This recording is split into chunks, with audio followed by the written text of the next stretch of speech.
ফজরের নামাজ পড়ে জায়নামাজেই বসে আছে আরশ। আজ তাদের জীবনের একটা বিশেষ দিন। হয়তোবা আগামীকালে সূর্যটা আর নাও দেখা হতে পারে। দিন শেষে হয়তো লাশ হয়ে ফিরতে হতে পারে তাকে। হতে পারে এটাই সৃষ্টিকর্তাকে শেষবার ডাকা। আচ্ছা, আচ্ছা, সে কি ভয় পাচ্ছে? এক অজানা ভীতি কি তাকে গ্রাস করে ফেলছে মনের অজান্তেই? মায়ের মুখটা খুব মনে পড়ছে তার। হায়দ্রাবাদের সব স্মৃতি আস্তে আস্তে ভুলতে শুরু করেছে সে। কোথায় কেটেছে তার শৈশব, কৈশোর, এখন ভালো করে মনেও করতে পারে না। দুটো ছোট বোন ছিল তার, পরীর মতো ফুটফুটে সুন্দর ছিল তারা। আচ্ছা, ওরা এখন কতটা বড় হয়েছে? ওদের কি বিয়ে হয়ে গেছে? সবচেয়ে বেশি মনে পড়ছে তার মাকে। শেষবার তার মা চিৎকার করে কেঁদে কেঁদে পড়েছিল, তুম মাচ্চা মেরা বেটা। শেষবার তার মা চিৎকার করে কেঁদে কেঁদে বলেছিল, তুম মাচ্চা মেরা বেটা, মাচ্চা। কিন্তু না এসেও তো কোনো উপায় ছিল না তার কাছে। তার নিজের বাবা তার শত্রু হয়ে গিয়েছিল। সে থাকলে হয়তো তাকে সহ তার মা আর বন্ধুটাকে মেরে ফেলতো ওই মানুষটা। কতটা কষ্ট বুকে চেপে তাকে দেশ ছেড়ে চলে আসতে হয়েছিল। মায়ের ভাষা হিন্দিটাকেও মাঝে মাঝে ভুলতে বসে যেন সে। আচ্ছা, আজ যদি সে হানাদার বাহিনীর হাতে মারা যায়, তার মা কি কোনোভাবে খবর পাবে? অর্জুনদা বা জহির ভাই বা আক্তার ভাই কি মাকে একটা খবর দিতে পারবে?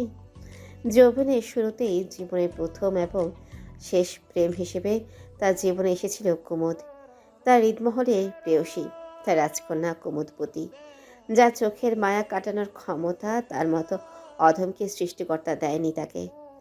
আর কি দেখা পাবে ওই ডানাবিহীন পরীর? তার যে কলিজাটা পুরে ছারখার হয়ে যাচ্ছে তার প্রেমের জন্য। আরও দুইটা চিঠি লিখতে বসে, একটা মায়ের কাছে, অন্যটা কুমুদের কাছে। হতে পারে এটাই তার জীবনের শেষ স্মৃতি হিসেবে থাকতে তাদের কাছে। আদৌ তাদের কাছে কখনো পৌঁছাবে কিনা আরস জানে না। পিঠে কারো স্পর্শ পেয়ে কিছুটা চমকে পিছনে তাকায় আরস। তাকাতে দেখে তার আরেকজন বন্ধু গণেশ। আরস হালকা হেসে বলল, কিরে, এত সকালে উঠে পড়লি যে?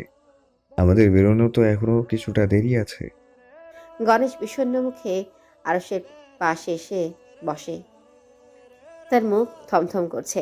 রাতে তো ঘুমই হয়নি, সারা রাত এপাশ ওপাশ করেছি, এক বিন্দু চোখটা লাগেনি। আরস কিছু বলে না। সে খুব ভালো করে জানে অর্জুনদা সহ তাদের 14 জনেরই গত রাতে ঘুম হয়নি। জীবনে প্রথম শত্রুর মুখোমুখি হবে তারা। যুদ্ধ করবে তাদের বিপক্ষে, আর যারা কিনা তাদের চেয়ে অনেক বেশি শক্তিশালী। হয়তো আজকের পর এই ছোট্ট দেশপ্রেমিকের দলটার আর অস্তিত্বই থাকবে না। আরস গণেশের কাঁধে হাত রেখে বলল। বাড়ির কথা মনে পড়েছে? গণেশ হাসে, কি বিষাদে মাখা সে হাসিটা। আরস অবাক হয়ে দেখে। আসার সময় মা কি বলেছে জানিস আরস? কি বলেছে কাকি? বলেছে তুই হলি গণেশ, দেবী দুর্গার পুত্র তুই। যুদ্ধের ময়দানে যেন একটা বারও সাহস না হারিয়ে যায়। যদি স্বাধীনতা ছিনিয়ে আনতে না পারিস, তাহলে আমার মুখাগ্নিও করবি না তুই। আরুষের শরীরে কাঁটা দিয়ে ওঠে। দেয়ালে পিঠ থেকে গেলে এই বাঙালিরা আগুনের স্ফুলিঙ্গের মতো জ্বলে উঠতে পারে। একজন মা কতটা শক্ত মনের অধিকারী না হলে ছেলেটাকে এই কথা বলতে পারে? আরস, একটা কথা বলবো? হ্যাঁ, বল। গণেশ বুক প্যাকেট থেকে একটা চিঠি বের করে আরুষের হাতে দেয়। এটা কি? মায়ের কাছে লেখা আমার চিঠি। আমি যদি না থাকি, এই চিঠিটা আমার মায়ের কাছে পৌঁছে দিতে পারবি না? আর শতভাগ হয়ে গণেশের দিকে তাকায়। চোখ দুটো চকচক করছে গণেশের, যেন সে নিশ্চিত স্বাধীনতার জন্য সে প্রাণ হারাবেই। আরুষ মুচকি হেসে বলল, আর যদি আমি বেঁচে না থাকি? আজকের পর কি হবে আমরা কেউ জানি না। সবাইকেই বলেছি এই চিঠির কথা। যে বেঁচে থাকবে সে যেন মায়ের কাছে আমার চিঠি পৌঁছে দেয়। আর চিঠিটা হাতে নিয়ে কিছুক্ষণ থম মেরে বসে থাকে। এরপর আবারও গণেশের পকেটে এই চিঠিটা ঢুকিয়ে দিয়ে বলে, তোকে ফিরতে হবে গণেশ। এই চিঠি তোর কাছেই থাক। তুই নিজে কাকির কাছে পৌঁছাবি। গণেশ উত্তর না দিয়ে ম্লান হাসে। নাড়ু খাবি আরস? আর অবাক হয়ে বলল। নাড়ু পেয়েছিস কোথায়? গণেশ উত্তর না দিয়ে উঠে যায়।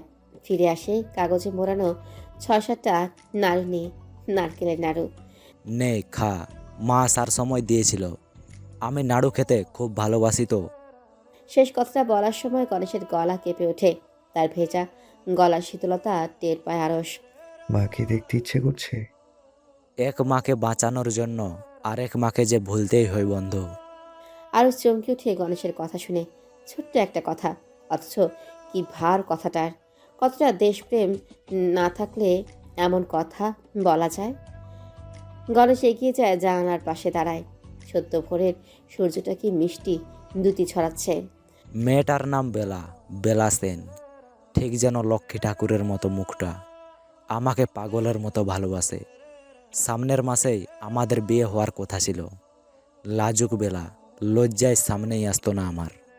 বিয়ের কথা হওয়ার পর যেদিন শুনলো আমি যুদ্ধে আসব, সব লাজ লজ্জা ভুলে পাগলের মতো ছুটে এসেছিল আমার কাছে। আমার হাত দুটো আঁকড়ে চিৎকার করে কাঁদতে কাঁদতে বলল, আপনি কোথাও যাবেন না, আমি আপনাকে কোথাও যেতে দিব না। আমাদের যে এখনো একটা সুন্দর সংসার সাজানো বাকি। আমি পাষাণের মতো ওর হাতটা ছেড়ে দিয়েছিলাম সেদিন। ও হাউমাউ করে কাঁদছিল, হয়তো ভাবছিল তার ভালোবাসার মানুষটা এতটা নিষ্ঠুর কেন। সে কি ভুল মানুষকে ভালোবেসেছে। কিন্তু ওর এক একটা চোখের জলের ফোঁটা আমার কলিজাটা এফোড় এফোড় করে দিচ্ছিল। ওকে কিভাবে বোঝাতাম তখন বল। একজন পাষাণ প্রেমিকের রূপ নিয়ে সেদিন ওর সামনে থেকে বিদায় নিয়েছি আমি। আজ পর্যন্ত ওই ভেজা চোখ দুটো আমাকে শান্তিতে ঘুমাতে দিচ্ছে না। বারবার ওই আদর মুখটা ভেসে উঠছে চোখের সামনে।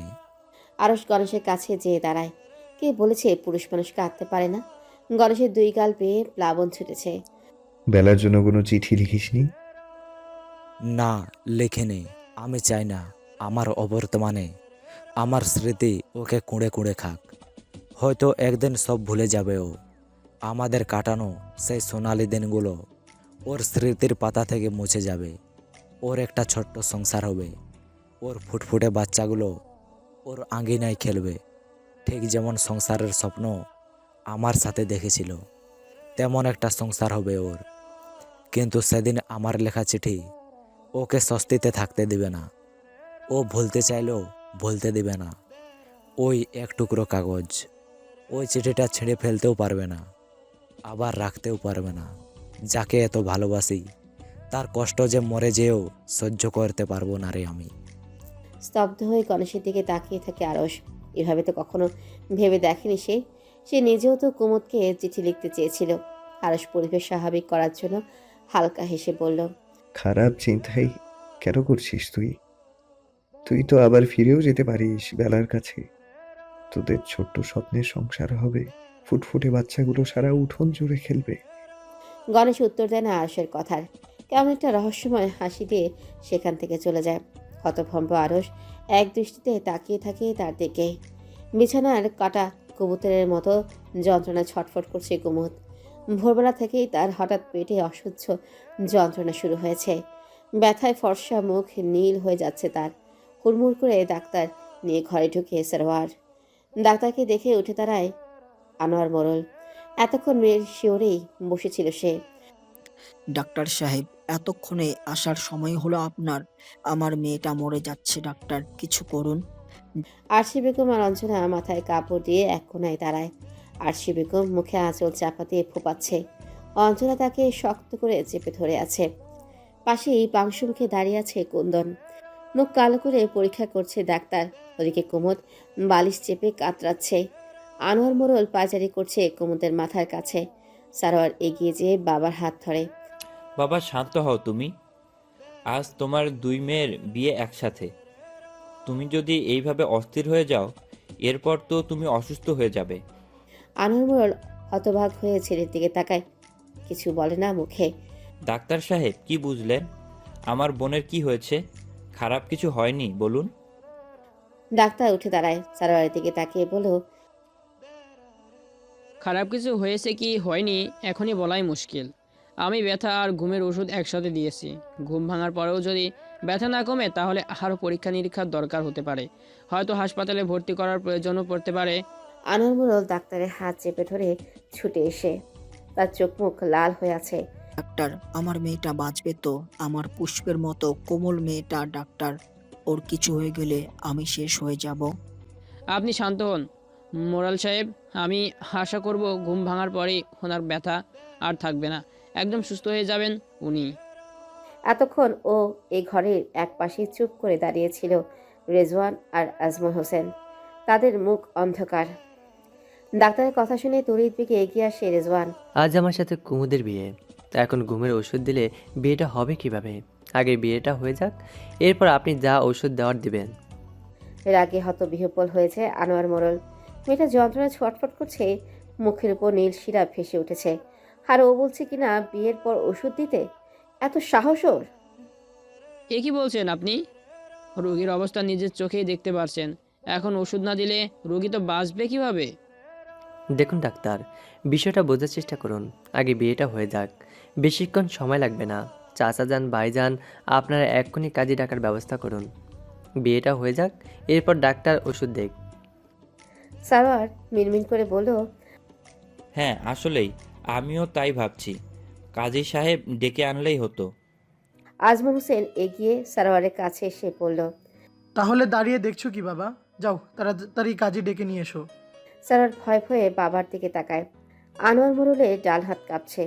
সারোয়ার খুব ভালো করে জানে তার বাবা যখন রাগের উপর নিয়ন্ত্রণ হারায় তখন এইভাবে এভাবে ডান হাত কাঁপে তার।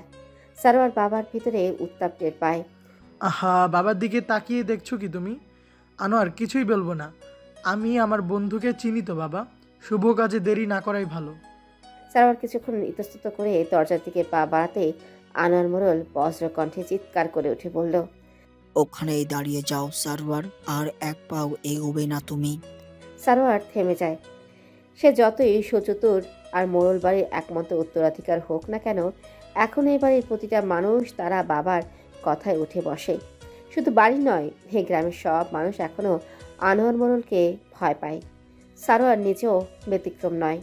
আনোয়ার মোড়ল রাগী লাল চোখে ডাক্তারের দিকে তাকিয়ে বলল, আপনি দাঁড়িয়ে আছেন কেন? আমার মেয়েটা আর সহ্য করতে পারছে না যন্ত্রণা। আমি ওর বাবা বলছি, আপনি আপনার কাজ করুন। আমি আনোয়ার মোড়ল এখনো বেঁচে আছি। আমার মেয়েদের ব্যাপারে আর কেউ সিদ্ধান্ত নেওয়ার আগে আমাকে অতিক্রম করতে হবে। রেজন আর চোখে তার বাবার দিকে তাকায়। আজমল হোসেন ফুলকুচকে আনোয়ার মোড়লের দিকে তাকিয়ে বলল, আর একটু ভেবে দেখ আনোয়ার, গ্রামের সবাই জানে আজ তোর দুই মেয়ের বিয়ে একসাথে। সব আয়োজন হয়ে গেছে, সামান্য তো কবুল বলাটাই। জিদ করিস না।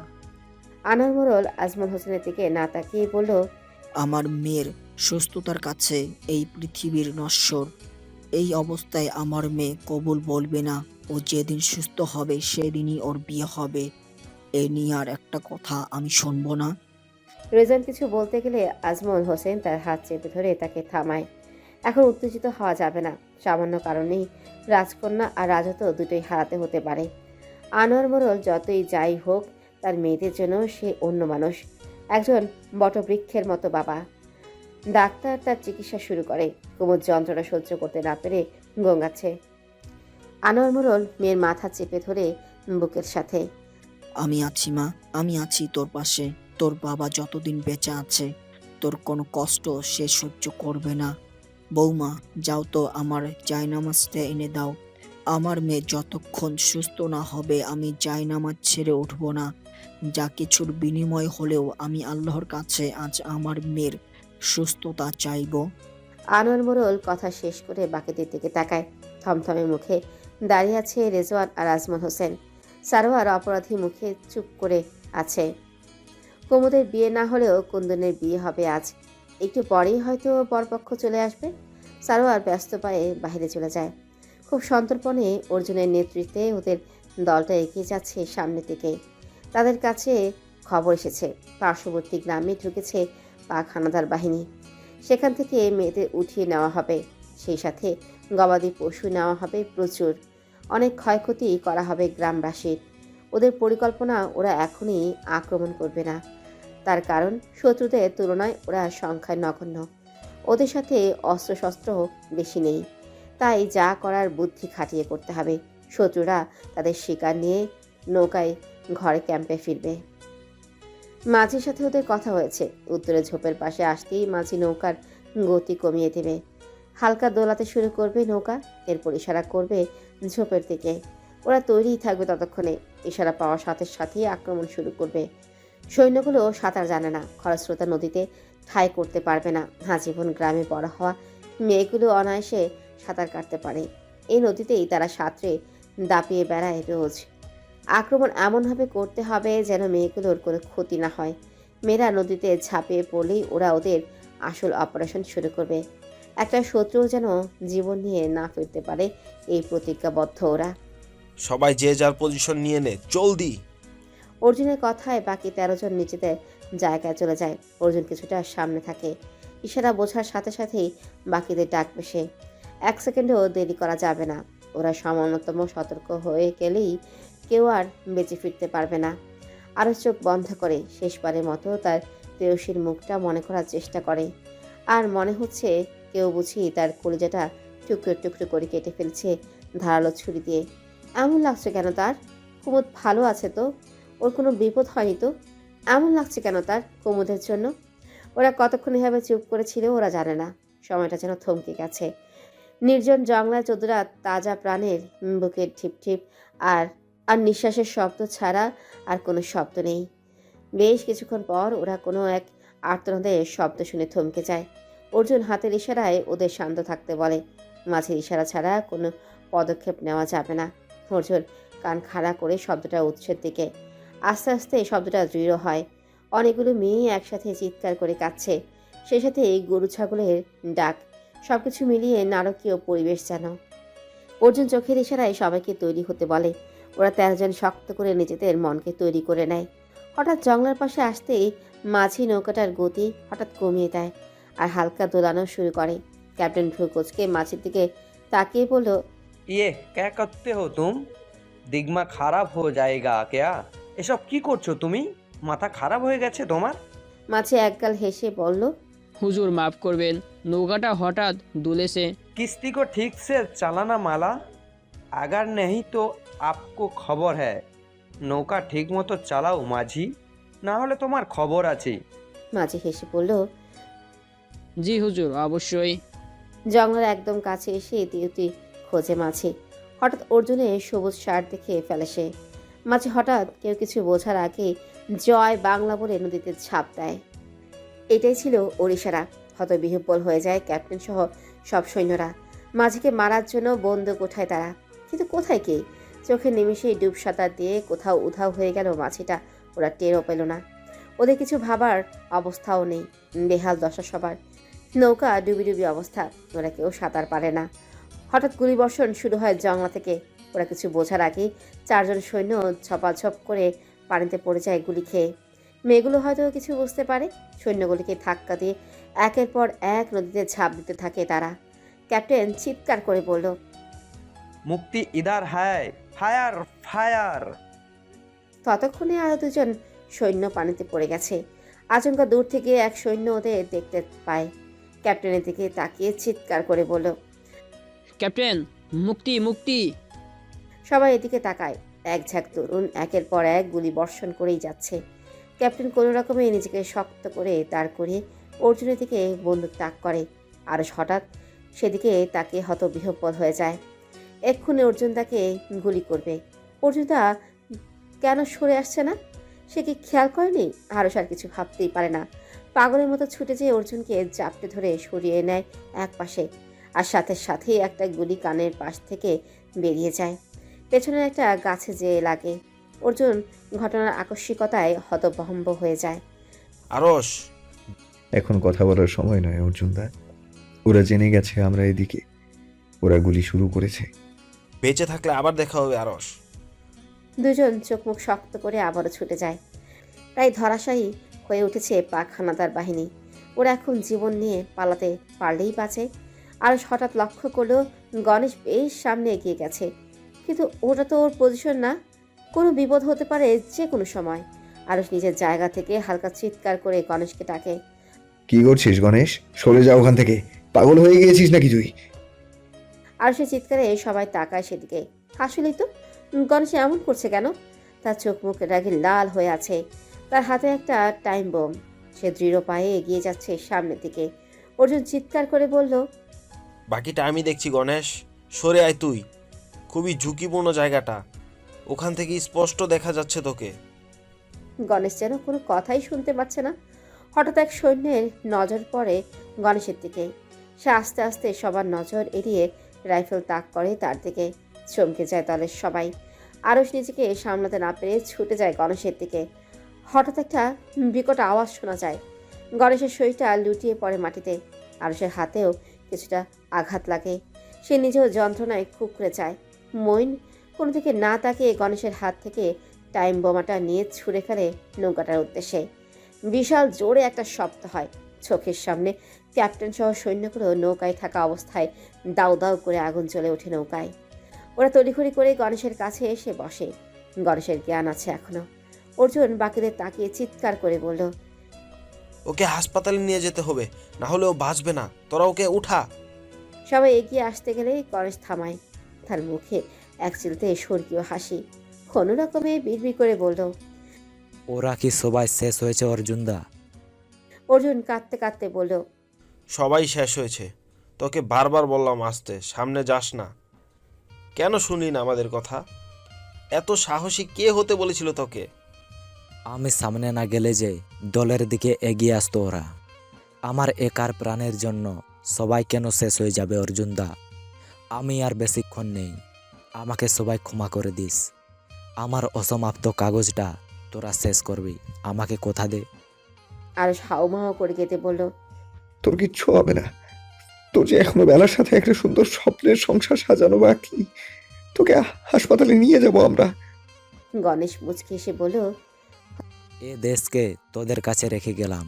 বীরের মতো লড়াই করে এই দেশ মাকে রক্ষা করিস, পারবি না?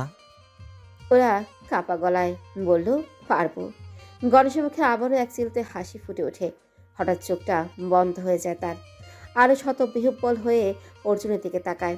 হাতের কবজিতে হাত থেকে অর্জুন কিছু একটা বোঝে।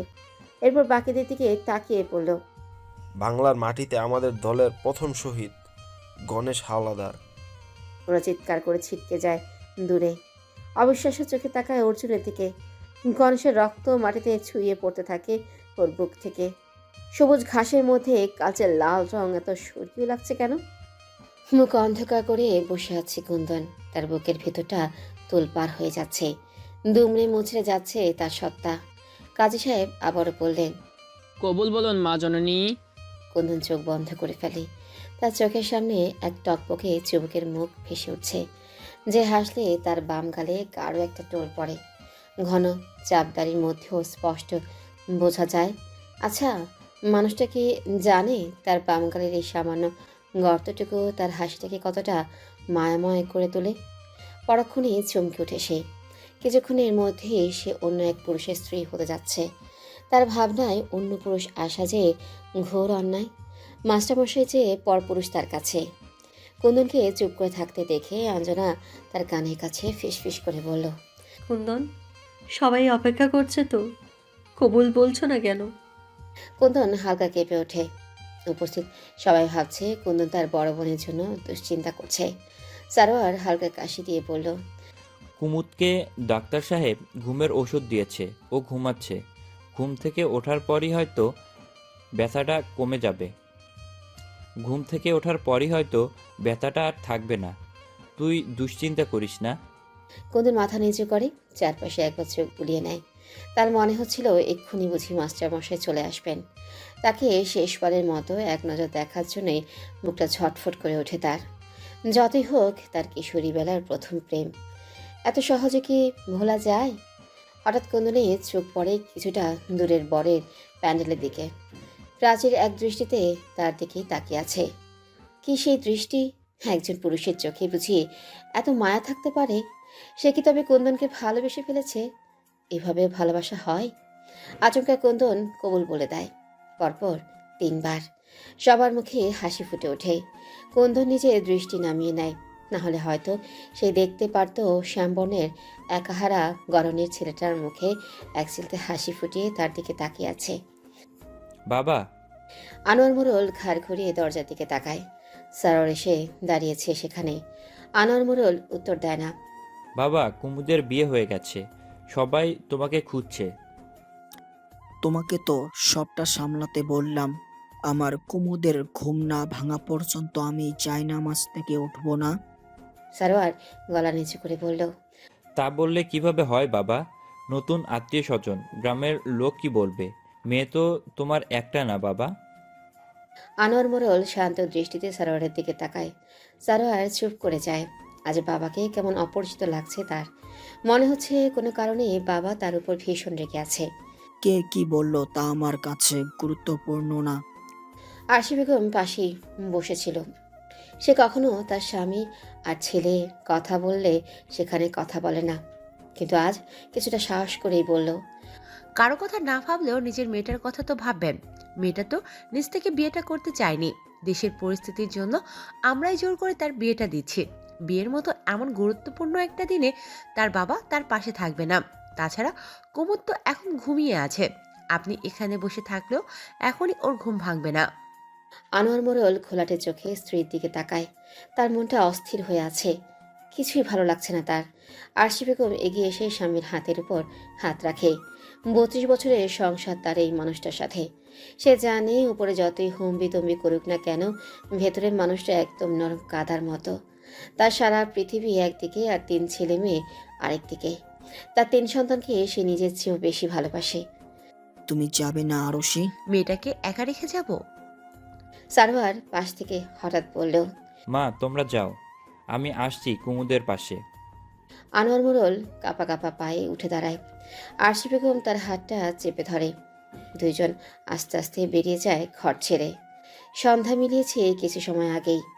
গণেশের লাশ শ্মশানে আনা হয়েছে। অর্জুন মুখাগ্নি করছে, নারায়ণও সেখানেই। দূরে সেদিকে এক দৃষ্টিতে তাকিয়ে আছে বাকিরা। আরশের বাম হাতে শক্ত করে মুঠ করে রেখেছে একটা চিঠি। রক্তে ভিজে গেছে চিঠিটা। গণেশ যখন বীরের মতো যুদ্ধ করছিল, চিঠিটা তখনও তার বুক পকেটেই ছিল। কাঁদবে না করেও হু হু করে কেটে দেয় আরশ। আজ সকালেই ছেলেটা তরতাজা ছিল, তাকে নাড়ু খেতে দিল। বেলা নামক মেয়েটাকে নিয়ে কত কথা বলল, আর দিন শেষে এসে নেই। কিছুক্ষণের মধ্যেই হয়তো ছাই হয়ে যাবে ছেলেটা। আরশ কিছুটা দূরে এসে চিঠিটা খোলে। আরশ ভেবেছিল হয়তো গণেশ তার মাকে অনেক কিছুই লিখবে, পৃষ্ঠা ভর্তি লেখা থাকবে অনেক আবেগময় কথা। কিন্তু আরশ অবাক হয়ে দেখল চিঠিটায় অল্প কিছু কথা লেখা, খুবই অল্প। মা গো, তোমায় খুব মনে পড়ছে জানো। আমার কেন যেন মনে হচ্ছে তোমার ওই লক্ষ্মী ঠাকুরের মতো মুখটা আমি আর দেখতে পারবো না। তবুও ভালো, অন্তত তুমি গর্ব করে বলতে তো পারবে আমার ছেলে দেশের জন্য শহীদ হয়েছে। আমি যদি আর না ফিরি, বেলাকে বলো আমাকে ক্ষমা করে দিতে, খুব সুন্দর একটা সংসার সাজিয়ে নিতে বলো ওকে। আমি যেখানেই থাকি ওর জন্য অনেক প্রার্থনা থাকবে। ভালো থেকো মাগো, তোমার জন্য কিছু করে যেতে পারলাম না, আমাকে ক্ষমা করে দিও মা। ইতি তোমার গণেশ। সামান্য চিঠিটার মধ্যে কি ছিল আরশ জানে না। চিঠিটা বুকের মধ্যে নিয়ে ফুপিয়ে ওঠে সে। মঈন, কবি ওরা এসে আরশের কাঁধে হাত রাখে। কাঁদিস না আরশ, নিজেকে শক্ত কর। আর কত রক্তের ঝড় উঠবে আমাদের, বলতে পারিস? একটা তাজা প্রাণ কিভাবে শেষ হয়ে গেল।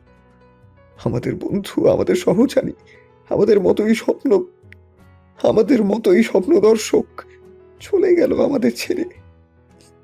বাকিদের চোখেও পানি। কি উত্তর দেবে তারা? কোনো উত্তর কি আছে? অর্জুন সব কাজ শেষ করে ওদের পাশে এসে দাঁড়ায়।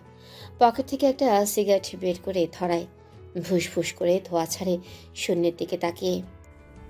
বারবার বলেছিলাম পিছিয়ে যা, শুনলো না আমার কথা। অর্জুনের কথায় সবাই তাকায় তার দিকে। মনে মনে সবাই চিৎকার করে কাঁদতে চাচ্ছে, কোন একটা বাধার জন্য পারছে না। হয়তো ভাবছি কাঁদলেই পাখিরা মনোবল হারিয়ে ফেলবে। ঠোঁট কামড়ে কান্না আটকানোর চেষ্টা করছে সবাই। আর সে চিলেকোঠার ঘরটার শেষবারের মতো এসেছে কুন্দন। টেবিলের উপরে ধরে ধরে তার মাস্টারমশাইয়ের বইগুলো সাজিয়ে রাখা।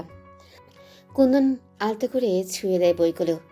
মনে হচ্ছে বইগুলোতে এখনো আরশের স্পর্শ লেগে আছে। পুরো ঘরটায় যেন মাস্টারমশাইয়ের গন্ধ। মাস্টারমশাইয়ের প্রতি শুক্রবার জুমা নামাজে যাওয়ার সময় একটা আতর মাখত। এরপর কুন্দনকে যখন পড়াতে যেত, কুন্দন নেশায় পড়ে যেত সেই গন্ধের। কুন্দনের মনে হচ্ছে এখনো বুঝি সে ওই গন্ধ। মাস্টারমশাই স্মৃতিচারণ করছো নাকি? কুন্দন চমকে উঠে পেছনে ফিরে তাকায়। দরজায় রেজওয়ান বুকে হাত পেতে দাঁড়িয়ে আছে, তার চোখে কৌতূহল। কুন্দন থতমত খেয়ে বলল। রেজওয়ান হাসতে হাসতে এগিয়ে এলো কুন্দনের দিকে। তোমার সদ্য বিবাহিত বরকে ফেলে পুরনো ভালোবাসা মানুষের ঘরে ঘুরে বেড়াচ্ছ, এ কথা কি তারা জানেন? কুন্দন লাল চোখে তাকায় রেজওয়ানের দিকে। রেজওয়ান বরং মজা পাচ্ছে। একটু পরেই বিদায় নিয়ে শ্বশুরবাড়ি চলে যাবে, আর এখন পুরনো স্মৃতি হাতড়াচ্ছ। রেজওয়ান ভাই, আপনি এখানে? মুখ সামলে কথা বলুন রেজওয়ান ভাই। এসব কি বলছেন আপনি? কেন, ভুল কিছু বললাম? কিশোরী বয়স থেকে ভালোবাসিনি তুমি এই মাস্টারকে। রেজওয়ান বরং মজা পাচ্ছে বেশ। কুন্দন জোরে জোরে নিঃশ্বাস ফেলতে থাকে। কেন, ভুল কিছু বললাম? কিশোরী বয়স থেকে ভালোবাসিনি তুমি মাস্টারকে? আচ্ছা কুন্দন, আমাকে একটা কথা বলো তো, এক ভিনদেশী যুবকের মধ্যে তোমরা দুই বোন কি পেলে? দুই বোন তার প্রেমে হাবুডুবু খাচ্ছ, অথচ কেউ কারোটা জানো না। কুন্দন কিছু একটা বলতে চেয়েও থেমে যায়। এ নিয়ে বেশি কথা সে বাড়াতে চাচ্ছে না। তার জীবনের পথ এখন অন্যদিকে বেঁকে গেছে, অন্য একজনের সাথে তার জীবন বাধা পড়ে গেছে। এসব কথা বাতাসের আগে ছড়ায়। তোমার বড় বোন কুমুদ তো তার প্রেমে দেওয়ানা, পারলে গাছতলাতে সংসার পাতে তার সাথে। শুধু কি ওই সুদর্শন চেহারা, নাকি অন্য কোনো ব্যাপার আছে? কুন্দন রাগে ফোঁস ফোঁস করে ওঠে, বলল। যদি জানেন যে আপা অন্য একজনকে এতটা ভালোবাসে, তাহলে কেন তাকে বিয়ে করার জন্য মরিয়া হয়ে উঠেছেন আপনি? রেজওয়ান শব্দ করে হেসে দেয়। কুন্দন রাগে অন্যদিকে তাকায়। শোনো গো কুন্দন কুমারী, রাজকন্যাকে শুধু রাজপুত্রের সাথেই মানায়, কোনো ভিনদেশী উড়ে এসে জুড়ে বসা লজিং মাস্টারের সাথে নয়। কুন্দন বিদ্রুপাত্মক হাসি হেসে বলল। আপনি নিজেকে রাজপুত্র মনে করেন? রেজওয়ান ভ্রুকুচকে তাকিয়ে বলল। কোনো সন্দেহ আছে? হাসালেন রেজওয়ান ভাই। কি বলতে চাচ্ছ? সত্যিকারের রাজপুত্র তো সে, যে অন্য দেশের মানুষ হয়েও এই দেশটাকে ভালোবেসে নিজের জীবনের মায়া ত্যাগ করে লড়াই করতে নেমেছে দেশের জন্য। সত্যিকারের সুপুরুষ যদি বলতেই হয়, তাহলে আমি তার নামটাই নিব। নিজ দেশে ফিরে যাওয়ার সুযোগ থাকতেও সে যায়নি। আর আপনি নিজের দিকে তাকান রেজওয়ান ভাই, কতটা কাপুরুষের কাতারে পড়েন আপনি। এই দেশের সন্তান হয়েও দেশকে এমন একটা বিপদের মধ্যে রেখেই বিলেত ফেরার পায়তারা করছেন আপনি। লজ্জা করা উচিত আপনার রেজওয়ান ভাই। রেজওয়ান চোখ মুখ লাল করে বলল। তোমার এত সাহস কুন্দন, আমাকে কাপুরুষ বলছো তুমি? কুন্দন মুচকি হেসে বলল। আপনার মতো পুরুষদের হাতে চুরি পরে ঘরে বসে থাকা উচিত রেজওয়ান ভাই। আমার আবার কপাল খারাপ, মাস্টার মশাইয়ের মতো একজন বীরকে হারিয়ে আপনার মতো একজন কাপুরুষকে বিয়ে করতে হবে তার। আমি খুব খুশি হব যদি এই বিয়েটা না হয়, তবে প্রকৃতি সব সময় সবাইকে খুশি করে না। হয়তো সত্যিই আমার আপার কপালটা পড়বে, কিন্তু আজ যদি মাস্টার মশাই থাকতো, আপনার কোনো ক্ষমতা ছিল না তার কাছ থেকে আপাকে ছিনিয়ে নেওয়ার। তার চোখের দিকে তাকিয়ে কথা বলার শক্তি অন্তত আপনার মতো কাপুরুষের নেই।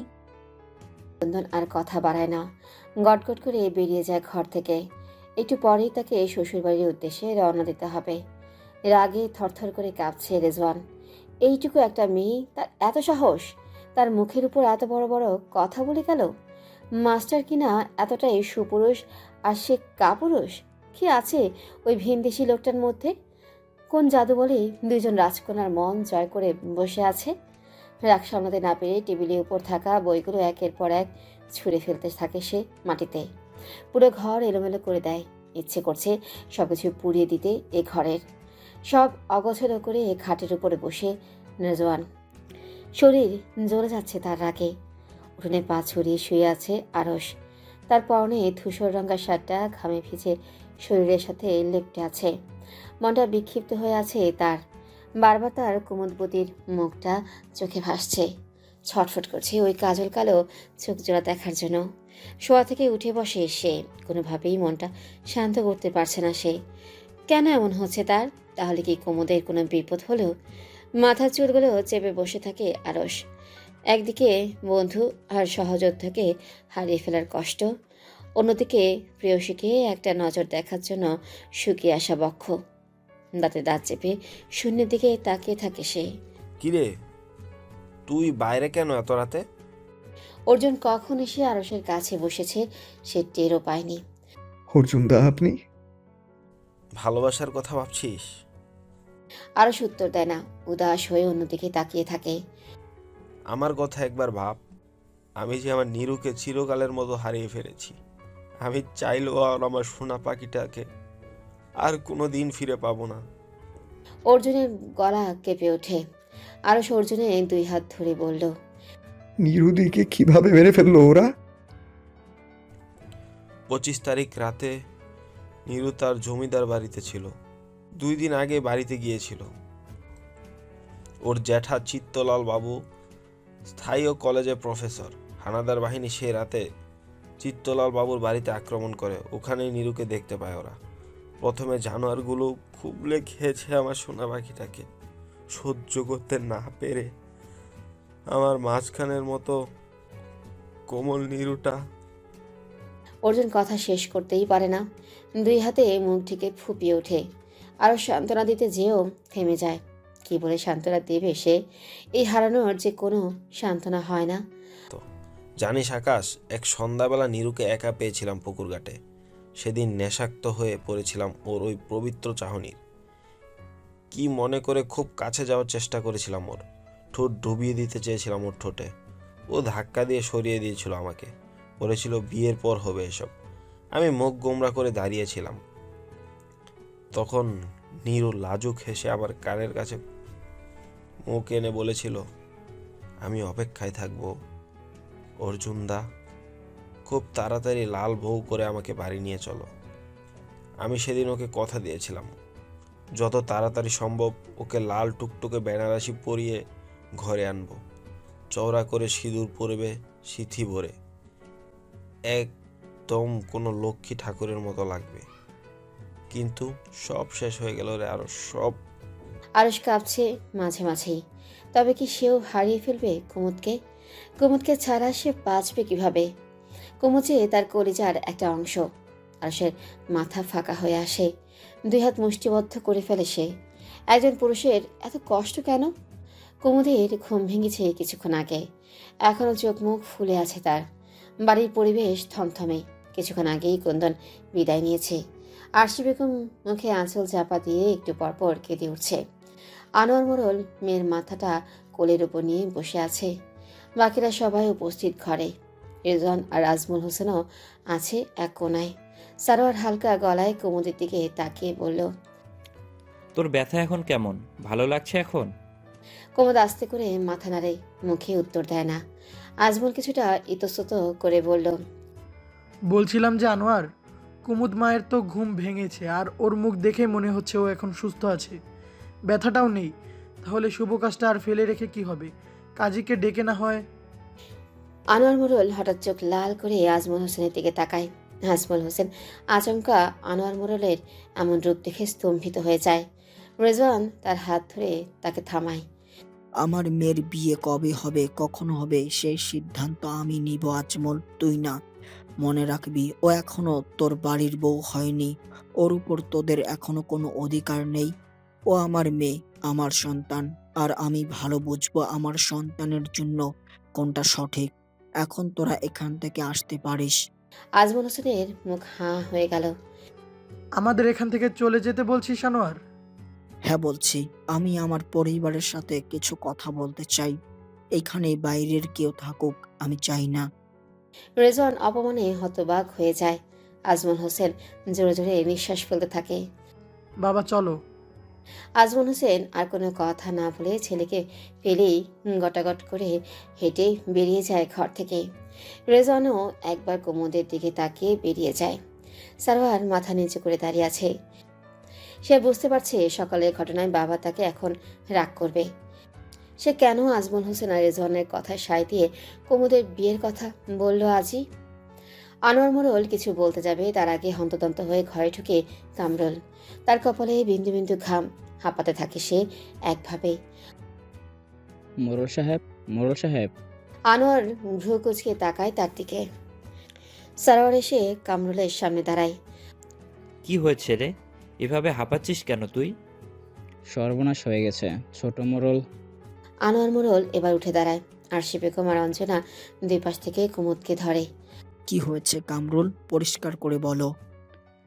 কারা যেন মেজর সাহেবকে খবর দিয়েছে মোড়ল বাড়ির ছোট কন্যার আজ বিয়ে হয়েছে, সে বাড়ি ছেড়ে চলে গেছে। কিন্তু মেজর সাহেব আপনাকে বলেছিল তার অনুমতি ছাড়া একটা পাখি যেন ওই বাড়ি ছেড়ে না বের হয়। মেজর সাহেব এখন জিপ গাড়ি নিয়ে এদিকে আসছে, আমি বাজার থেকে সব শুনে আসলাম। আনোয়ার মোড়ল ছট করে সারোয়ারের দিকে তাকায়। সারোয়ারের মুখটা ফ্যাকাশে হয়ে যায়। এখন কি হবে? মেজর সাহেব রেগে আছে তাদের উপরে। কি করবে এখন তারা? আনোয়ার মোড়ল দৃঢ় গলায় বলল, সারোয়ার, জি বাবা। তুমি মা আর বোনকে দেখে রেখো, আমি যাচ্ছি মেজর সাহেবের সাথে কথা বলতে। বাবা, তোমাকে আমি একা একা যেতে দিব না। তোমাকে যেটা বললাম তাই করো। মনে রেখো সারোয়ার, আমার কলিজার টুকরোর গায়ে কোনো কলঙ্কের দাগ যেন না লাগে। আনোয়ার মোড়ল হনহন করে হেঁটে বেরিয়ে যায় ঘর থেকে। সারোয়ার ঘটনার আকস্মিকতায় হতভম্ব হয়ে যায়। কি করবে কিছুই বুঝতে পারছে না। আরশি বেগম কুমুদের মাথা বুকের সাথে শক্ত করে চেপে ধরে। কোনোভাবেই যেন ওরা মেয়ের দেখা না পায়। ঠিক সেই মুহূর্তে আরশের বুকে অসম্ভব ব্যথা শুরু হয়। মনে হচ্ছে কেউ ধারালো কোনো অস্ত্র দিয়ে তার কলিজাটা কেটে দিচ্ছে। মুখে হাত চেপে চোখ মুখ কুঁচকে ওঠে তার। অর্জুন আরশের ঘাড়ে হাত রেখে বলল, কি হলো আরস, ঠিক আছিস তুই? আমার কলিজাটা ছিঁড়ে যাচ্ছে অর্জুনদা। আমার ময়নাটার বিপদ সামনে, আমি এখন কি করব অর্জুনদা? অর্জুন হতবিহ্বল হয়ে যায়। চিৎকার করে বাকিদের ডাকে, কে কোথায় আছিস? জলদি এদিকে আয়, আরসকে হাসপাতালে নিতে হবে। বিশাল বৈঠকখানায় মুখোমুখি বসে আছে আনোয়ার মোড়ল আর মেজর শরাফত আকবর। আনোয়ার মোড়ল চোখ মুখ শক্ত করে বসে আছে। শরাফত আকবরের মুখ হাসি হাসি। क्या खबर मुरल, तुम इतने परेशान क्यों हो? আনোয়ার মোড়ল কিছুটা ইতস্তত করে বলল, কই হুজুর, না তো এমন কিছু না। শরাফত আকবর মুচকি হেসে সাথে থাকা ক্যাপ্টেনদের আদেশ দিল বাইরে অপেক্ষা করতে। মেজরের আদেশ পেয়ে ওরা বাইরে চলে যায়।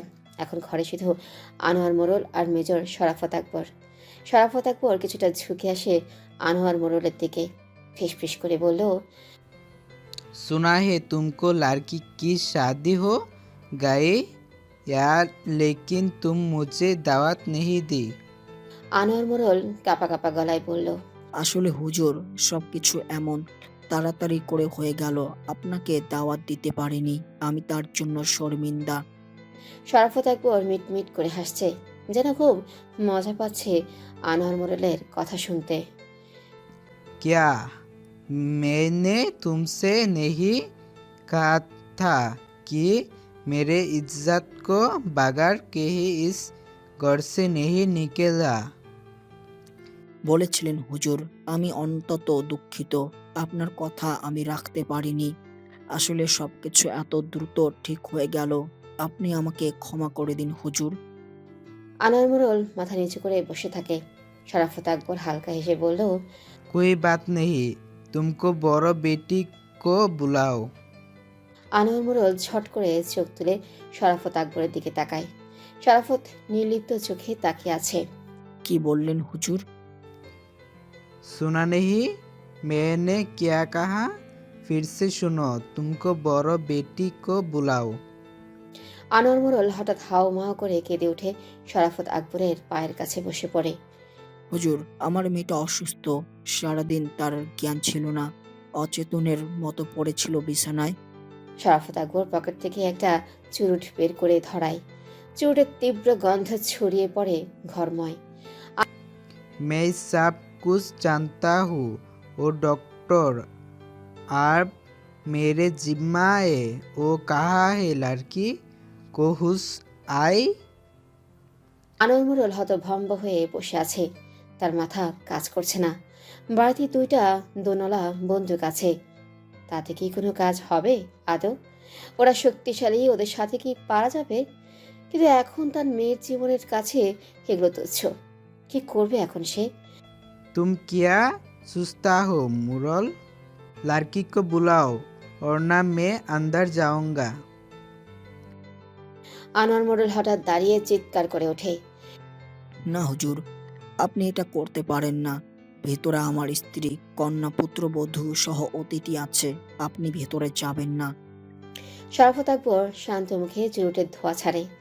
সবকিছুতেই বেশ মজা পাচ্ছে সে। बहुत अच्छा मुरल, तुम लड़की को बुलाओ अभी। मैं जमीन पश्चात देखना चाहता हूँ। আনোয়ার মোড়ল থরথর করে কাঁপতে থাকে। তবে কি তার ফুলের মতো মেয়েটার সর্বনাশ হয়ে যাবে এখন? আর সে বাবা হয়ে সব দেখবে? এত ক্ষমতা, এত দাম্ভিকতা কি তবে চুরমার হয়ে যাবে আজ? কিভাবে বাঁচাবে তার মেয়েকে এখন? আর সে শরীর এখন কিছুটা ভালো, কিন্তু মনটা বিক্ষিপ্ত হয়ে আছে। তার বারবার মনে হচ্ছে তার প্রেয়সী ভালো নেই, কোনো বিপদ আসতে চলেছে তার উপর। আর সে এতটাই অসহায় যে সে কিছুই করতে পারছে না। ঘোলাটে চোখে বসে আছে, শূন্যের দিকে দৃষ্টি মিলে। অর্জুন সহ আরো 12 জন গোল হয়ে বসে আছে আরশের দিকে তাকে। আরশ একটু পরপর জোরে জোরে শ্বাস নিচ্ছে, চোখ দিয়ে ক্রমাগত পানি পড়ছে তার। অর্জুন শান্ত গলায় বলল, এত দুশ্চিন্তা কেন করছিস আরশ? হতেও তো পারে কুমুদ ঠিক আছে। আরশ ভাঙা গলায় বলল, তবে আমার মনটা এইভাবে ভেঙে চলে যাচ্ছে কেন অর্জুনদা? হয়তো তুই ওকে নিয়ে বেশি দুশ্চিন্তা করছিস। তাছাড়া ওর বাবা জমিদার, ওর বাবার ভাই। হয়তো হয়তো তুই ওকে নিয়ে বেশি দুশ্চিন্তা করছিস। তাছাড়া ওর বাবা জমিদার, ওর বাবা আর ভাইয়ের এক কথায় ওখানকার ভাগে গরুতে এক ঘাটে জল খায়। ওরা ওদের মেয়ের কোনো ক্ষতি হতে দেবে না। আরশ উত্তর দেয় না। পা ছড়িয়ে মেঝেতে বসে থাকে ছাদের দিকে তাকিয়ে। অর্জুন এসে আরশের কাঁধে হাত রাখে। বড্ড বেশি ভালোবাসিস মেয়েটাকে। আরশ খোলা গলায় বলল, ভালোবাসার সংখ্যা কি অর্জুনদা? এতগুলো দিন যে মানুষটাকে একবার চোখের দেখা না দেখে আমার অন্তর জ্বলে ছাই হয়ে যাচ্ছে, এইটাকে কি ভালোবাসা বলে? যে মোহিনীর 2 চোখের গভীরতায় আমার মতো আরশ নিঃস্ব, রিক্ত, অসহায়, এটাকে কি ভালোবাসা বলে?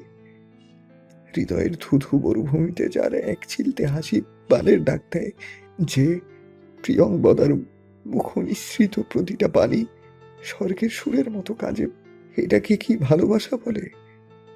যদি প্রেমিকার স্পর্শ এই চিত্তে হাজারো বিশ্বযুদ্ধের ডাক দেয়, তবে কি তাকে ভালোবাসা বলে? যদি সবগুলো উত্তর হ্যাঁ হয়, তবে সৃষ্টিকর্তার কসম, আমি আরশ বলছি, আমি আমার স্বচ্ছ পদ্ম পুকুরের মতো স্নিগ্ধ প্রেমিকাকে নিজের জীবনের চেয়ে 1000 গুণ বেশি ভালোবাসি। উপস্থিত সবাই স্তব্ধ হয়ে যায় আরশের কথাগুলো শুনে। কারো মুখে কোনো শব্দ নেই। অর্জুনের ঠোঁটের কোণে এক চিলতে হাসি ফুটে ওঠে। আরশ হঠাৎ সোজা হয়ে বসে, অর্জুনের চোখের দিকে চোখ রাখে। অর্জুনের 2 হাত চেপে ধরে বলল, অর্জুনদা, আমার একটা কথা রাখবেন? বল আরশ। আমি কিছুদিনের জন্য চট্টগ্রামের বাইরে যেতে চাই। আমাকে কি অনুমতি দেবেন আপনি?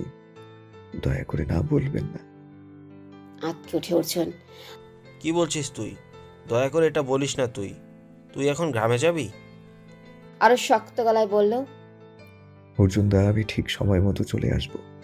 রণে ভঙ্গ দিয়ে যুদ্ধক্ষেত্র পরিত্যাগ করার মতো পুরুষ আমি নই। আমাকে মাত্র 2টা দিনের জন্য যেতে দিন। অর্জুন উঠে দাঁড়ায়, কঠিন গলায় আরশের দিকে তাকিয়ে বলে, আমি পারবো না আরশ। আরশও উঠে দাঁড়ায়, অর্জুনের পাশে এসে দাঁড়ায়। তুই ওখানে গেলে আর ফিরে আসতে পারবি না। সারোয়ার মোড়ল তোকে জানে বাঁচিয়ে ফিরতে দেবে না। তোকে ধরার জন্য ওত পেতে আছে সবাই ওখানে। কোনোভাবে তোকে দেখতে পেলেই সাথে সাথে ধরিয়ে দিবে তোকে। আমার জীবন থাকতে তোকে আমি হারাতে পারবো না। এ আবদার তুই করিস না আরশ। আরশ অসহিঞ্চু হয়ে অর্জুনের মুখোমুখি দাঁড়িয়ে বলল, কেউ জানবে না অর্জুনদা। আমি লুকিয়ে কুমুদের সাথে দেখা করেই চলে আসব। ওকে এক নজর না দেখা পর্যন্ত আমার মনটা অশান্ত হয়ে থাকবে। আমি কোনো কাজে মন দিতে পারবো না। অর্জুন কিছু বলতে যাবে, তার আগে দরজায় কারো কণ্ঠস্বর শুনতে পেয়ে থমকে যায় ওরা। এখানে কি আরশ বলে কেউ আছে? সবার চোখ মুখ থমথমে হয়ে যায়, শুধু আরশের মুখে হঠাৎ হাসি ফুটে ওঠে। খোলা গলায় আরশ বলল, আক্তার ভাই, আনোয়ার মোড়ল ঘোলাটে চোখে দাঁড়িয়ে আছে আজমল হোসেন আর রেজওয়ানের সামনে। সারোয়ার মুখে হাত বেঁধে দাঁড়িয়ে আছে পাশেই। এখন আমি কি করব তোরা বল। কে কিছু বলার আগে আজমল হোসেন বলল, মেজর শরাফত আকবর তো বাঘ ভাল্লুক নয়, সে যদি কুমুদকে দেখতে চায় তো দেখানো হোক। আনোয়ার মোড়ল হতবাক হয়ে আজমল হোসেনের দিকে তাকায়। এটা তুই কি বললি আজমল? আমি আমার মেয়েকে মেজরের সামনে নিয়ে যাব? এছাড়া তো আর কোনো উপায়ও নেই। এখন একজনের জন্য আমরা সবাই তো মারা পড়ব না কি? মেজর যদি এবার রেগে আমাদের উপর আক্রমণ করে, কেন যে আসতে গেলাম দেশে, এসেই বিপদের মধ্যে পড়তে হলো। ভালোই ভালো দেশ ছাড়তে পারলে এখন খুশি। আনোয়ার মোড়ল রাগে কাঁপতে থাকে। অতিরিক্ত রেগে গেলে সে কোনো কথাই বলতে পারে না। সারোয়ার বুঝতে পেরে বাবার কাঁধ চেপে ধরে। আনোয়ার মোড়ল রেজওয়ানের দিকে তাকায়। সে মাটির দিকে তাকিয়ে দাঁড়িয়ে আছে। তুমিও কি তোমার বাবার সাথে একমত? রেজওয়ান চোখ তুলে তার বাবার দিকে তাকায়, এরপর আস্তে আস্তে বলে, চাচা যান, আবেগ দিয়ে চিন্তা না করে বিবেক দিয়ে চিন্তা করুন। আপনারা এই এলাকায় প্রভাবশালী জমিদার, আপনাদের মেয়েকে উনি কিছুই করবেন না। কিন্তু কুমুদকে যদি ওনার সামনে এখন না হয়, উনি ভিতরে চলে আসবে। আমরা কেউ আটকাতে পারবো না। বাড়িতে আমার মাও রয়েছেন। বুঝতেই পারছেন আমি কি বলতে চাচ্ছি। আনোয়ার মোড়ল যেন অবাক হওয়ার সীমা অতিক্রম করে ফেলেছে। সারারও এই প্রথমবারের মতো রেজওয়ানের উপরে এতটা রেগে ওঠে। এই ছেলে কিনা তার বোনকে বিয়ে করবে? এই ছেলে তো তার বোনের পায়ের নখেরও যোগ্য নয়। আনোয়ার মোড়ল রাগে কাঁপতে কাঁপতে সারোয়ারের দিকে তাকিয়ে বলল, এই কাপুরুষের সাথে আমি আমার মেয়ের বিয়ে দেব না সারোয়ার, দুনিয়া উল্টে গেলেও না। রেজওয়ান রাগে লাল হয়ে আনোয়ার মোড়লের দিকে তাকায়। সে কিছু বলতে যাবে তার আগে আজমল হোসেন বিদ্রুপাত্মক হাসি দিয়ে বলল, তা বললে তো এখন হবে না আনোয়ার। ছেলেকে বিয়ে দেওয়ার জন্য সুদূর লন্ডন থেকে এখানে এসেছি। ছেলের বিয়ে না দিয়ে আমি এখান থেকে যাব না। যা কিছু হয়ে যাক, রেজনের সাথে কুমুদের বিয়ে দিয়ে এই বাড়ি ছাড়বো আমরা। আনোয়ার রাগে হতবিহ্বল হয়ে সারোয়ারের দিকে তাকায়। সারোয়ার চোখ বড় বড় করে আজমল হোসেনের দিকে তাকিয়ে বলল, চাচা যান, মুখ সামলে কথা বলুন। এটা আপনার বিলেত নয়, এটা আমাদের এলাকা। এই এলাকায় মোড়লদের উপর কথা বলার সাহস কারো নেই। আপনি তো দূরের কথা, নিজেদের সীমার মধ্যে থেকে কথা বলুন। আজমল হোসেন খোলা গলায় হেসে বলল, হাসালে সরোয়ার, মোরলদের ক্ষমতা তো দেখাই যাচ্ছে। আনোয়ার, মোরল আর সরোয়ার মোরল যে কিনা নিজেদের মেয়েকে বাঁচাতে পারে না, তাদের ক্ষমতার গল্প আর আমাদের দিও না। এখন দেখো কিভাবে তোমার বোনকে বাঁচাবে। সারোয়ার রেজনের দিকে তাকায়। রেজন এখনো রাগে লাল হয়ে আনোয়ার মোড়লের দিকে তাকিয়ে আছে। কাপুরুষ সম্বোধনটা এখনো হজম করতে পারেনি সে। আচমকা হাঁপাতে হাঁপাতে কামরুল ঢুকে ঘরে। মোড়ল সাহেব, মেজর সাহেব আমাকে পাঠালো, বলল 5 মিনিটের মধ্যে বড় আপাকে তার সামনে হাজির করতে, না হলে সে ভিতরে ঢুকে যাবে। আনোয়ার মোড়ল আর্তনাদ করে উঠল। সারোয়ার ঝাপটে ধরল বাবাকে। আজমল হোসেন মুচকি হেসে তাকায় আনোয়ার মোড়লের দিকে। সরোয়ার রে, আজ বুঝতে পারছি কি রত্ন আমরা হারিয়েছি। আজ যদি মাস্টার এখানে থাকতো, আল্লাহ ছাড়া কারো ক্ষমতা ছিল না কুমুদের দিকে কারো তাকানোর। রেজন শব্দ করে দরজা লাগিয়ে দেয় আনোয়ার মোড়লের সামনে। অপমানে শরীর জ্বলছে তার। আনোয়ার মোড়ল মেঝেতে পা ছড়িয়ে বসে পড়ে। সারোয়ার হাত মুষ্টিবদ্ধ করে কিছুক্ষণ দাঁড়ায়। এরপর বাবাকে ওখানে রেখে ঝড়ের বেগে সিঁড়ি বেয়ে নিচে নামতে থাকে সে। তার উদ্দেশ্য বৈঠকখানা। আক্তার ভাই, আপনি এখানে? ঠিকানা পেলেন কোথায়? আরশ ভাই আমার, কতদিন পর তোমাকে দেখলাম। আক্তার 2 হাত বাড়িয়ে দেয় আরশের দিকে। আরশ ছুটে যেয়ে তাকে জড়িয়ে ধরে। আক্তার ভাই, আপনি এসেছেন? আমার দম বন্ধ লাগছিল এখানে, কিছুই ভালো লাগছিল না।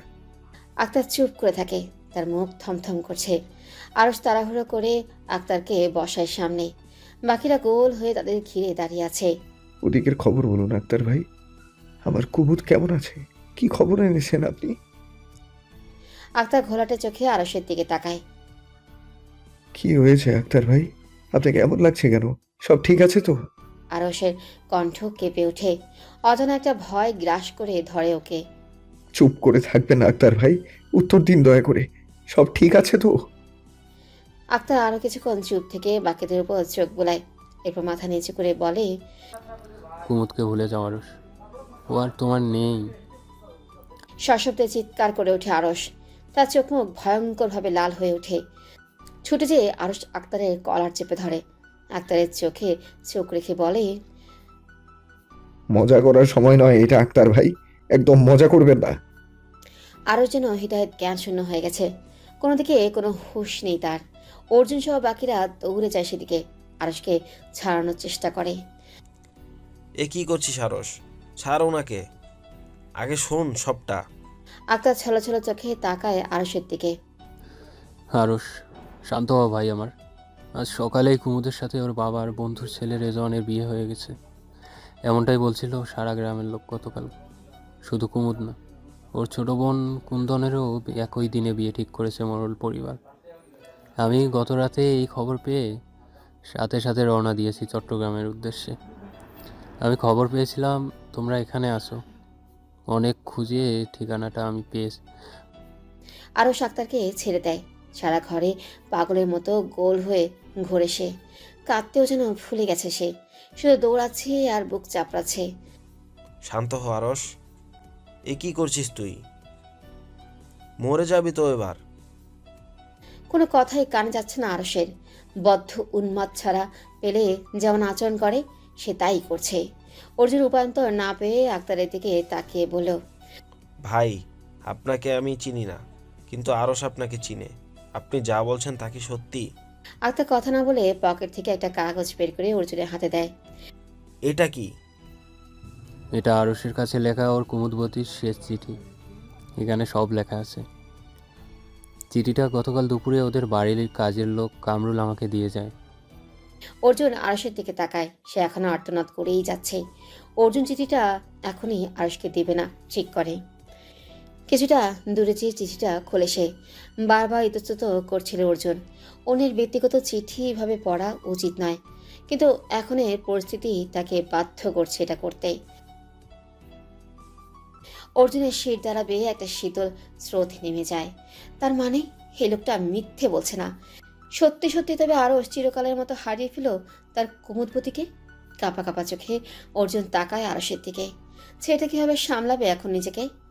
মেজর সাহেব, শরাফত আকবর চোখ তুলে তাকায় সারোয়ারের দিকে। সারোয়ার চোখ মুখ কঠিন হয়ে আছে। अरे सरवर मुरल इतनी देर क्या थी तुम? আপনাকে একটা অনুরোধ করতে এসেছি আমি। হ্যাঁ, কহো কহো। মেজর সাহেব, সেই শুরু থেকেই আমরা দেশের মানুষের বিপরীতে যে মানুষের সাথেই আছি, কখনো আপনাদের কথার বাহিরে যায়নি। আজ আমাদের একটা অনুরোধ আপনাকে রাখতেই হবে। শরাফত আকবর ভ্রু কুচকে তাকায় সারোয়ারের দিকে। মেজর সাহেব, আমার বোনটা অসুস্থ, সে বিছানা ছেড়ে উঠতে পারছে না। তাছাড়া আমরা খুব রক্ষণশীল একটা পরিবেশে আমাদের বাড়ির মেয়েদের রাখি সব সময়। আমার অনুরোধ, আমার বোনটাকে আপনি দেখতে চাইবেন না। সারোয়ার কিছু বুঝে ওঠার আগেই হঠাৎ নিচে পড়ে যায়। শরাফত আকবর আচমকাই তার মুখে খুশি লাগিয়ে দেয়। হালকা চিৎকার করে ওঠে সারোয়ার। ঠোঁটের কোণে জ্বালা করে ওঠে। হাত দিয়ে দেখে ফিনকি দিয়ে রক্ত পড়ছে। সারোয়ার ঘুরে তাকায় শরাফত আকবরের দিকে। সে দাঁড়িয়ে আছে নির্লিপ্তভাবে, যেন কিছুই হয়নি।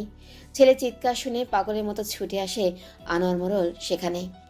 এসেই সারোয়ারকে ওভাবে পড়ে থাকতে দেখে জোরে চিৎকার করে ওঠে সে। সারওয়ার, আনোয়ার মোড়ল জাপটে ধরে সারোয়ারকে। এরপর একটা ঘৃণা নিয়ে মেজরের দিকে তাকায় সে। লোকটাকে একটা নরকের কীটের মতো লাগছে। আপনি আমার ছেলেকে মারলেন হুজুর? শরাফত উত্তরই দেয় না। এই গ্রামের কারো সাহস নেই মোড়লদের চোখের দিকে তাকিয়ে কথা বলার। সেই মোড়ল বাড়ির একমাত্র ছেলের গায়ে হাত ওঠানো হলো। लड़की को फौरन बुलाओ वरना तुम मर जाओगे। সারোয়ার ক্ষুব্ধ হয়ে বাবার দিকে তাকিয়ে বলল, না বাবা, তুমি কুমুদকে ডাকবে না। আমাদের যা করার উনি করুক, কুমুদের কোনো ক্ষতি যেন না হয় বাবা। আনোয়ার মোড়ল হতবিহ্বল হয়ে একবার ছেলের দিকে একবার মেজরের দিকে তাকায়। শরাফত একবার রাগে লাল হয়ে সারোয়ারকে টেনে উপরে তোলে। আনোয়ার মোড়ল ছেলের আরেক হাত ধরে টানতে টানতে বলল, ওকে ছেড়ে দিন মেজর সাহেব, দয়া করুন। সারোয়ারের চোখ দিয়ে আগুন ঝরছে। শরাফত আকবর সারোয়ারের মুখে আবার আঘাত করতে যাবে ঠিক এমন সময় ভাইজান বলে একটা বিকট মেয়েলি চিৎকার ভেসে আসে সিঁড়ির গোড়া থেকে। হতভম্ব হয়ে যায় আনোয়ার মোড়ল আর সারোয়ার। তার মানে কুমুদ নেমে এসেছে? শরাফত আকবর পূর্ণ দৃষ্টি মিলে সেদিকে তাকায়, আর তাকাতেই যেন 2 কদম পিছিয়ে যায় সে। হঠাৎ দমটা বন্ধ হয়ে আসে কিছু সময়ের জন্য। গাঢ় নীল শাড়িতে আলুথালু খোপায় আর রক্ত জবার মতো লাল চোখে তার সামনে কোনো মানবী নয়। বেহেশত থেকে আসা হুর দাঁড়িয়ে আছে নির্ঘাত। এ যে সাক্ষাৎ আসমান থেকে নেমে আসা কোনো পরী, অবশ্যই পরী। এই কন্যা কোনো মানব কন্যা হতেই পারে না। পুরো সিঁড়িটাই যেন আগুনে ঝলসে যাচ্ছে। এই ছিল তবে অত্যাচারী মেজর শরাফত আকবরের সাথে জমিদার কন্যা কুমুদ প্রতি প্রথম সাক্ষাৎ। কুমুদ পাথরের মূর্তির মতো দাঁড়িয়ে আছে বৈঠকখানার দরজার সামনে। তার চোখ মুখ শক্ত হয়ে আছে। সামান্য আরশোলা দেখে ভয়ে চিৎকার করা মেয়েটাও আজ এত কঠিন হয়ে কিভাবে দাঁড়িয়ে আছে। সে কি জানে না তার সামনে যে দাঁড়িয়ে আছে সে এক নিমেষেই ওর জীবনটা তছনছ করে দিতে পারে।